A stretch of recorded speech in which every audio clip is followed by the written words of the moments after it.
श्री गणेशाय नमः।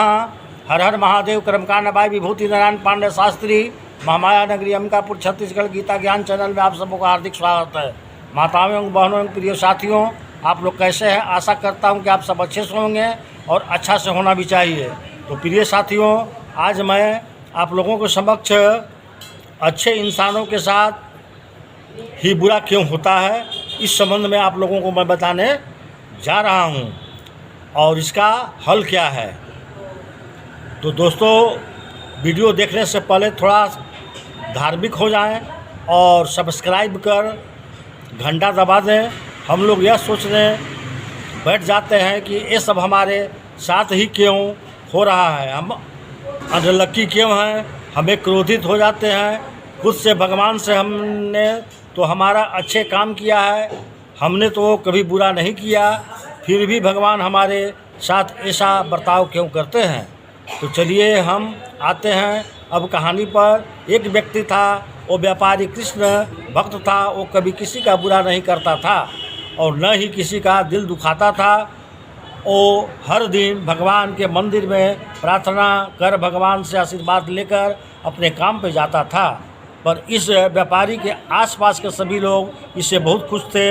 व्यापारी की पूरी शहर में इज्जत थी। वहीं दूसरी ओर एक बहुत ही घटिया आदमी था, वह भी उसी समय मंदिर जाता था। जिस समय व्यापारी मंदिर जाता था, पर वो मंदिर जाने पर भी आदमी और जानवरों को दुखी करता था।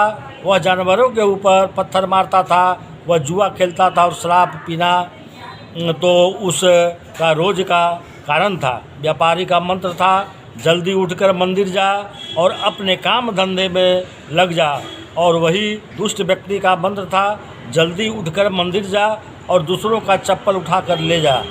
वह मंदिर से भी चोरी करने से बाज नहीं आता था। एक दिन तेज बारिश हो रही थी, मंदिर में कोई भी नहीं आया था। उस आदमी ने देखा मंदिर में तो कोई व्यक्ति नहीं है। पंडित जी ने की नज़रों से बचता हुआ मंदिर में सारे रखे पैसे लेकर चपमत हो गया।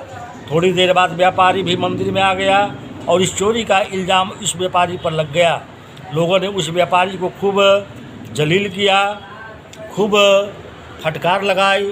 कोई कहता बुलाओ पुलिस को, सबक सिखाओ इस चोर को, कपड़े तो बहुत कीमती पहना है, इतनी अच्छी और चोरी कर रहा है, वो भी धार्मिक स्थानों पर।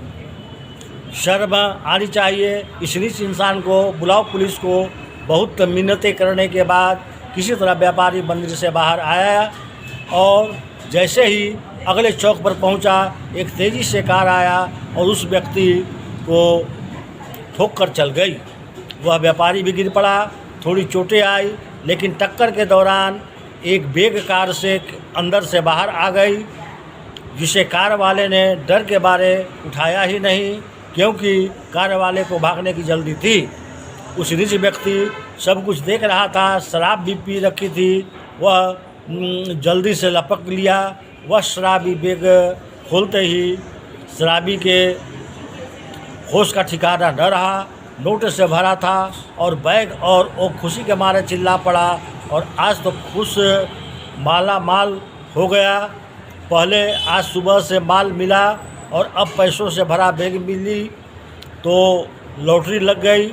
मैं ये सुनकर व्यापारी सब वाकया समझ गया।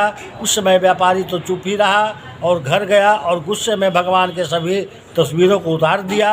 आज व्यापारी का ज़िंदगी का सबसे बुरा दिन था। अपने बीवी और बच्चे को चिल्लाकर कहा, खबरदार, आज से किसी ने भगवान का नाम लिया तो कोई भगवान नहीं है। इस दुनिया में पाखंड है, भगवान जैसी कोई चीज़ कोई होती ही नहीं है। अगर भगवान होते तो इतना भी नहीं देख पाते कि मैं चोर नहीं हूँ। रात को बगैर खाए पिए अपने सोफे पर लेट गया। थोड़ी देर में उसको नींद आ गई। तब दर्शन दिए भगवान ने उसे अपने सपने में आकर बताया, जानता है आज तेरी ज़िंदगी का आखिरी दिन था, तुम्हारी मौत होने वाली थी, क्योंकि पिछले जन्म में तुमने भी किसी पर गाड़ी चढ़ा दी थी।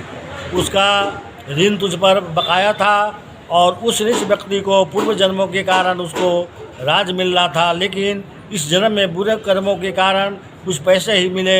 इससे हमें ज़िंदगी में सीख मिलती है हमें जितने भी सुख दुख मिले, हमें परमात्मा में अपना विश्वास कभी भी कम नहीं करना चाहिए।